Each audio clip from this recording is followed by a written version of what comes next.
This is the benefits of mulch. So the bottom left, it nourishes soil, suppresses weeds, conserves water, regulates temperature, and it prevents erosion. And now I'll go through a little bit of the prac stuff. This is bubbling up pretty good. Been in here for about 12 hours.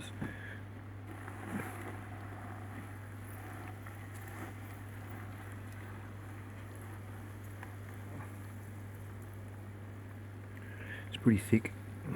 It's probably about that thick. And I got it out of the grass clippings. It was fully in the sun, so I know it's been all UV sterilised and stuff, so I'm just trying to get the Protozoa off it. And the Protozoa are really good decomposers in the soil food web. They feed on bacteria and they're a single celled organism. Here's the link up the top right. I've went through this in another video. And here's the soil food web, so at the bottom, so you've got organic food matter, the bacteria and fungi, then nematodes, they feed on that, then upwards of microarthropods, and then birds, so it keeps it all in cycle. But I've inoculated it with some of this. It's got alright, well I'll tell you, there's Rhizophagus irregularis, Bacillus subtilis, Trichoderma, and this shows about beneficial fungi.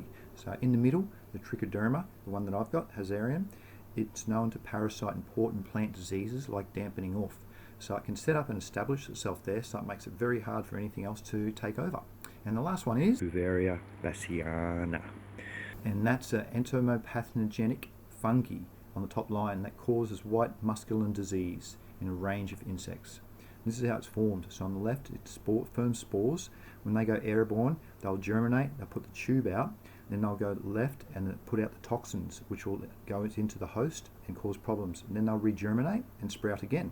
And that's why they get the disease on the top of it, which is the white furry spores. And this shows if you want to get some in public and in nature, go out and get your own. So get the top line, plate it, make sure you select well. It's very important. So I'm going to inoculate this mulch.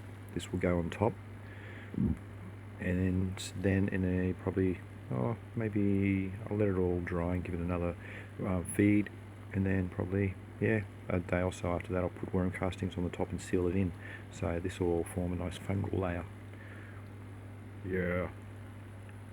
This is how it looks out in the field when I put it in the plant. So it's a very thin layer I put on here, but just gives you an idea. And this is when it's finished. So you can see it's all harvested and all done.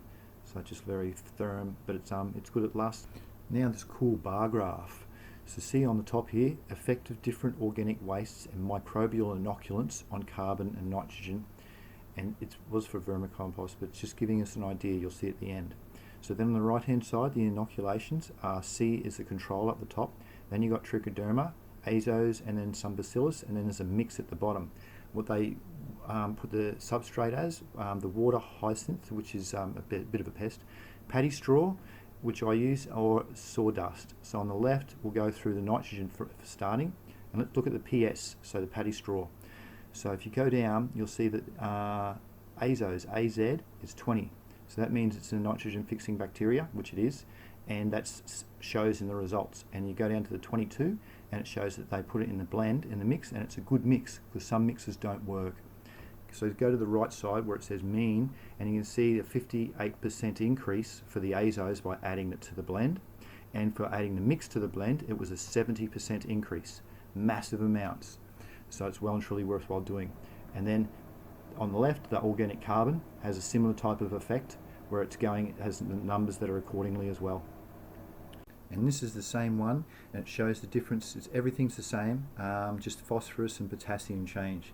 So we'll go on the left hand side, phosphorus first, and we'll pick the PS in the middle, and go down to, because it's phosphorus, we'll go with phosphorus solubilizing bacteria, which is the Bacillus polymyxa. So you can see it's 9.5 and the control is 7.7. So that's a decent increase, and then the mix goes up to. So if you go on your mean on the right hand side, you can see 7.5 it goes up to, which is a 43% increase from adding the right types of blends to the right areas to get what you want. On the right hand side, potassium, so potassium solubilizing bacteria, KSB, is 12.2 for the middle column, and by the mix underneath it, 13.2, so they had a good mix that went up. And then on the right hand side, the averages. So by the mix, 10.4, that's a 45% increase. It just shows adding the right things to the right areas will get you results, but you need the right temperatures too. And with the temperatures, if it goes below 0, that's up the top, microbial activity ceases. So just underneath, the microbial activity is greater at warm temperatures. The rates of which microbial process, it doubles every 10 degrees Celsius. Very full on. And you don't want to go over 35, 40. But yeah, who does that?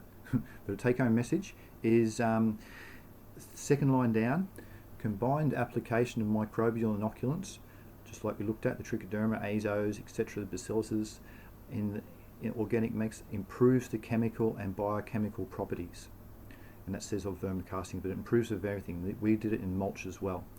And then you go down to the bottom line, and the effective shelf life of vermicastings is 90 to 105 days.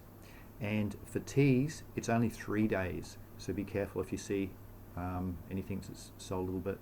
Anyway, happy growing, happy breeding. Thanks for watching.